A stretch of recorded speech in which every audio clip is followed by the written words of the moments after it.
యాదగిరి వార్తలకు స్వాగతం. నేను అక్రమ్ పాషా. ఈ ఎన్నికల్లో ఎన్డీఏ సీట్ల పంపకాలు ఖరారు. చెరో 101 స్థానాల్లో బీజేపీ, జేడీయూ 29 స్థానం. జూబ్లీహిల్స్ ఉప ఎన్నికకు రేపు గెజిట్ నోటిఫికేషన్ జారీ చేయనున్నాయి. బీసీ రిజర్వేషన్లపై హైకోర్టులో వాదనలు వినిపించడంలో రాష్ట్ర ప్రభుత్వం విఫలమైందన్న కిషన్ రెడ్డి. కాంగ్రెస్ హయాంలోనే 2% బీసీ రిజర్వేషన్ల సాధనే లక్ష్యంగా తెలంగాణ పిలుపు. ఎస్ఆర్ఎస్పీ స్టేజ్ 2 ప్రాజెక్టుకు రామ్రెడ్డి. హోరాహోరీగా వైజాగ్ వన్డే 330 పరుగులు. బీహార్ అసెంబ్లీ ఎన్నికల కోసం ఎన్డీఏ పక్షాలు కేటాయించారు. కూటమిలోని పార్టీలైన ఎల్జేపీకి 29 స్థానాలు కేటాయించారు. కేంద్ర మాజీకి చెందిన హిందుస్థానీ అవామ్ మోర్చాకు 6 సీట్లు కేటాయించారు. ఈ మేరకు సీట్ల సర్దుబాటు అంశాన్ని ఇవాళ బీజేపీ జాతీయ ప్రధాన కార్యదర్శి వినోద్ ఎన్డీఏ ప్రభుత్వాన్ని ఏర్పాటు చేయబోతున్నామని, సీట్ల సర్దుబాటును స్వాగతించాయని కేంద్ర మంత్రి, బీజేపీ సీనియర్ నేత ధర్మేంద్ర ప్రధాన్ ఎక్స్ వేదికగా పేర్కొన్నారు. 50% పరిమితిని విధించారని కేంద్ర బొగ్గు గనుల శాఖ మంత్రి కిషన్ రెడ్డి అన్నారు. విఫలమైందని అన్నారు. గతంలో కూడా రిజర్వేషన్లకు సంబంధించి 50% పరిమితికి వ్యతిరేకంగా సరైన ప్రభుత్వ నిర్ణయాన్ని స్వాగతిస్తున్నట్లు చెప్పారు. బీసీ రిజర్వేషన్లకు బీజేపీ నుంచి పూర్తి. తెలంగాణలో 42% బీసీ రిజర్వేషన్ల సాధనే లక్ష్యంగా రాష్ట్రంలోని వీజీ నారగోని వ్యవహరించనున్నారు. బీసీ జేఏసీలో ముఖ్యమైన 6గురితో వచ్చారు. రాష్ట్రంలో ఉద్యమం బలంగా ఉంటేనే కేంద్రంపై ప్రభావం పడుతుందని అన్నారు. అన్యాయాన్ని 70 వరకు ఉద్యమాన్ని ముందుకు తీసుకెళ్తామని ఆర్ కృష్ణయ్య పేర్కొన్నారు. ఫేజ్ 2 ప్రాజెక్టుకు దివంగత మంత్రి రామ్రెడ్డి దామోదర్ రెడ్డి పేరు పెడుతున్నట్లు ముఖ్యమంత్రి రేవంత్ రెడ్డి ప్రకటించారు. సూర్యాపేట జిల్లా తుంగతుర్తిలోని పూలమాల వేసి నివాళులర్పించారు. ఈ సందర్భంగా సీఎం రేవంత్ రెడ్డి మాట్లాడుతూ ఎస్ఆర్ఎస్పీ 2 ప్రాజెక్టుకు ఆర్డీఆర్గా నామకరణం చేస్తూ సీఎం భరోసా ఇచ్చారు. త్వరలోనే దామోదర్ రెడ్డి కుటుంబానికి రాజకీయంగా అవకాశం కల్పిస్తామని. కష్టాలు తెలిసిన నాయకుడిగా వ్యవసాయం పట్ల ఉన్న మక్కువ, ఈ ప్రాంతాన్ని పట్టి పీడిస్తున్న ఫ్లోరైడ్ సమస్యని పరిష్కరించడానికి వారి కృషి ఎన్నలేనిది.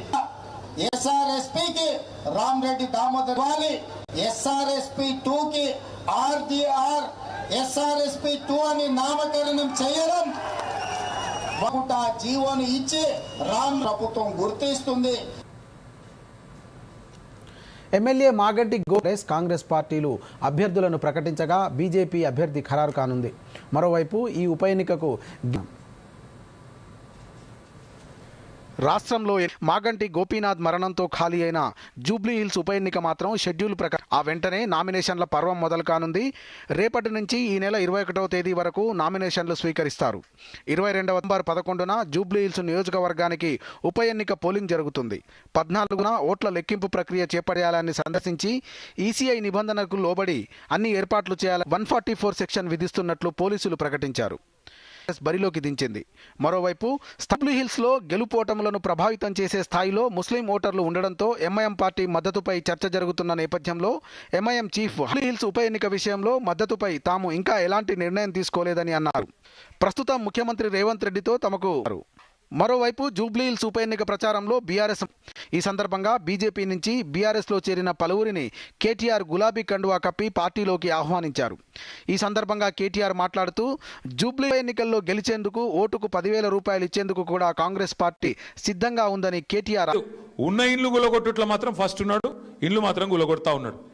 జూబ్లీహిల్స్ వాళ్ళు, షేక్పేట వాళ్ళు ఇలా మీరు చేయవలసిన ఆలోచన ఒక్కటే, మీకు కార్య మాగంటి సునీతమ్మ నిలబడ్డది, ఆమె గెలవాలి. ఇక మీ ఇంటి చెప్తలేను, ఉన్న వాస్తవం చెప్తున్నా.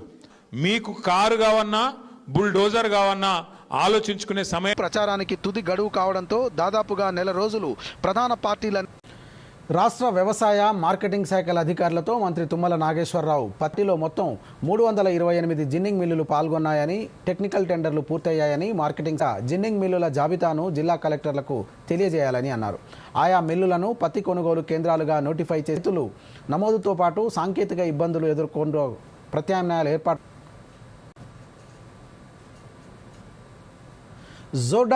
జోర్డాన్లో 12 మంది, నిర్మల్, కామారెడ్డి, నిజామాబాద్, జగిత్యాల, సిద్దిపేటకు చెందిన హరీష్ రావు ఫోన్ చేసి ధైర్యం చేసి వ్యవహారాల శాఖ అధికారులతో మాట్లాడారని చెప్పారు.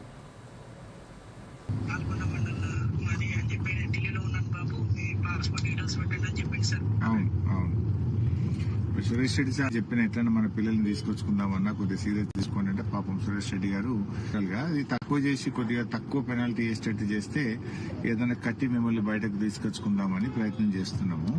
ఎక్కువ రెడ్డి గారితో ఫోన్ లో టచ్ లో ఉండండి, మెసేజ్ గానీ ఫోన్ గానీ. నేను కూడా టచ్ లో ఉంటాను.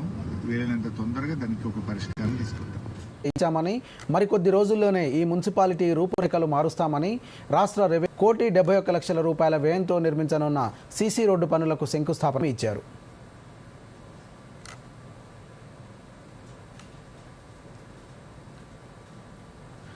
దేశం పూర్తి రియల్టర్లు, బిల్డర్లు, ఇళ్ల నిర్మాణమే middle class, upper middle class వసతులతో, ఆ రకమైనటువంటి హంగులతో కూడినటువంటి అద్భుతమైన టెక్నాలజీతో ఏర్పాటు చేసుకుంటున్నాం. తొందరగా టిఫిన్ ఇప్పుడు కాల్ చేస్తానక్క. నెంబర్ గురించి తెలుసుకోకుండా తరచూ మోసగాళ్లు నకిలీ బ్యాంక్ వెబ్సైట్ మరియు మోసపూరిత నెంబర్లతో డబ్బు కాజేస్తారు. మరి ఆర్బీఐ చెబుతుంది సరైన ఆర్థిక వ్యవహారం. సిద్దిపేట జిల్లా కేంద్రంలోని విపంచి కళా నిలయంలో సిద్దిపేట జిల్లా ఎక్స్ సర్వీస్ మెన్ వెల్ఫేర్ అసోసియేషన్ను ప్రథమ వార్షికోత్సవ కార్యక్రమానికి సిద్దిపేట ఇతర ప్రాంతాల్లో ఉద్యోగం చేస్తే ఎక్స్ సర్వీస్ మెన్ పిల్లలు ఇక్కడ నాన్ లోకల్ అవుతున్నారని అన్నారు. ప్రభుత్వం ఈ విషయంపై దృష్టి సంతోషంగా జీవనాన్ని గడుపుతున్నారంటే దాని వెనుక మీ అందరి త్యాగ ఫలితం. కంటి నిండా నిద్రపోగలుగుతున్నారు. మీకు ఎంత చేసినా తక్కువే. తప్పకుండా ప్రభుత్వాలు మీ గురించి ఆలోచించాల్సిన అవసరం ఉంది. నిజానికి పిల్లల చదువులు కూడా అక్కడ అలాంటి విషయాల్లో కూడా ఇలా ఆలోచించాల్సిన అవసరం ఉంది.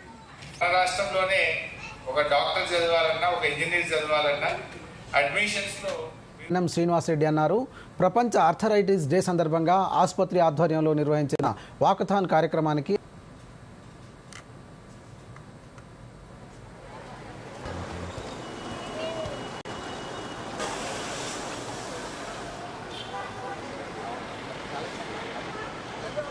సందర్భంగా ప్రతి సంవత్సరం కూడా కల్పించి సురక్షితమైన జాయింట్స్కి ఓల్డ్ ఏజ్ కావచ్చు, యంగ్ ఏజ్ కావచ్చు, ఎట్లా సురక్షితంగా ఉండాలా, ఎట్లా కలకాలం ఆరోగ్యం, మేమందరం కూడా పట్టణ ప్రజలకు అవగాహన కల్పించడానికి వ్యాయామం ఎంత అవసరము, దానివల్ల మన జీవన ప్రమాణం. ఢిల్లీలో ఉచితంగా మెగా హెల్త్ క్యాంప్ నిర్వహించారు.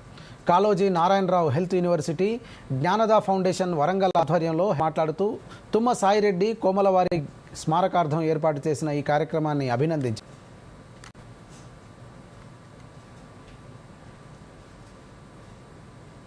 బతుకున్నటువంటి తల్లిదండ్రులని చూడలేనటువంటి ఎంతో మంది కొడుకులను, కూతుర్ల ఆత్మకు శాంతి కలగాలని మరి తుమ్మ కుటుంబం చేస్తున్నటువంటి కార్యక్రమానికి మేము భూమి మీద ఉన్నంత వరకు కూడా పేదింటి వాళ్లకు సాయం చేయాలనేటువంటి లక్ష్యంతో వారు ప్రతి సంవత్సరం కూడా మంచితనాన్ని ఈ సమాజానికి గుర్తు చేస్తున్నారు. కాబట్టి చాలా వర్గంలో తాజా రాజకీయ పరిణామాలపై రేపటి స్పాట్లైట్ కార్యక్రమం ఉదయం 8:30 నుంచి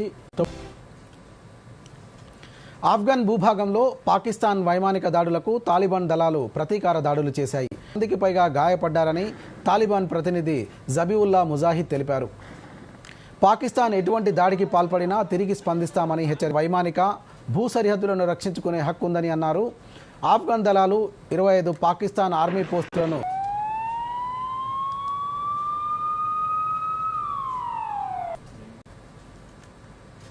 న్యూఢిల్లీలో జరిగిన విలేకరుల సమావేశానికి మహిళా జర్నలిస్టులను సమస్య వల్ల ఆహ్వానం పంపలేకపోయామని అన్నారు.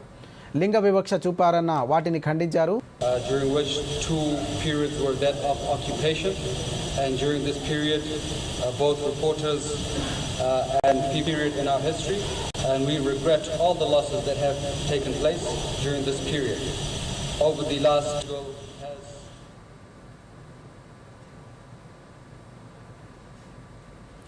జమ్మూ కశ్మీర్ రాజ్యసభ మొహమ్మద్ మీర్, రాకేష్ మహాజన్, సత్పాల్ శర్మ ఉన్నారు. కేంద్ర పాలిత ప్రాంతాల్లోని 4 రాజ్యసభ. ఇక ప్రపంచ వార్తల సమాహారం వరల్డ్ న్యూస్.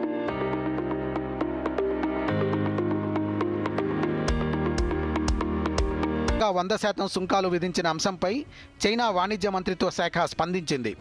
తీవ్రంగా హాని కలిగిస్తాయని ఆందోళన వ్యక్తం చేసింది. సాధారణంగా తాము గాజాలో కాల్పుల విరమణ ఒప్పందం కొనసాగుతుంది. ఇజ్రాయిలీ దళాల దాడులు శనివారం పర్యవేక్షించడానికి 200 మంది అమెరికా సైనికులు ఇజ్రాయెల్కు చేరుకున్నారు. వీరు గాజా కల్లా పూర్తి కావచ్చని. పాకిస్తాన్ వైమానిక దాడులకు ప్రతీకారంగా ఆఫ్ఘనిస్తాన్ తాలిబాన్ బలగాలు సరిహద్దుల్లో పాక్ అవుట్పోస్టులపై మెరుపు దాడులు చేస్తున్నాయి. కాసిం రియాజ్ వెల్లడించారు. ఇటీవల కాబూల్, పక్టికాలో పాక్ చేసిన ఎయిర్ స్ట్రైక్లకు, ఈ దాడులు ఉల్లంఘనలకు తగిన గట్టి ప్రతిస్పందన ఇచ్చామని పేర్కొన్నారు. ఏడాదిలో 4 ప్రధానమంత్రులు మారడంతో రాజకీయ సంక్షోభం నెలకొంది. అయితే పదవికి రాజీనామా చేశారు. మద్దతుదారుల బెదిరింపుల మధ్య తాను ప్రధాని పదవికి ప్రధాని నరేంద్ర మోదీ ఆహ్వానంతో యూకే ప్రధాని కీలం చేసేందుకు చర్చించారు. ఈ ఒప్పందం టెక్స్టైల్స్, విస్కీ. ముంబైలో జరిగిన గ్లోబల్ ఫిన్టెక్ ఫెస్ట్లో 2 ప్రధానులు కీలక ప్రసంగాలు చేశారు. డిఫెన్స్ 5 ప్రకారం రక్షణ, వాణిజ్య, కాలుష్య నిర్మూలన, టెర్రరిజం వ్యతిరేక చర్యల్లో ఈ పర్యటన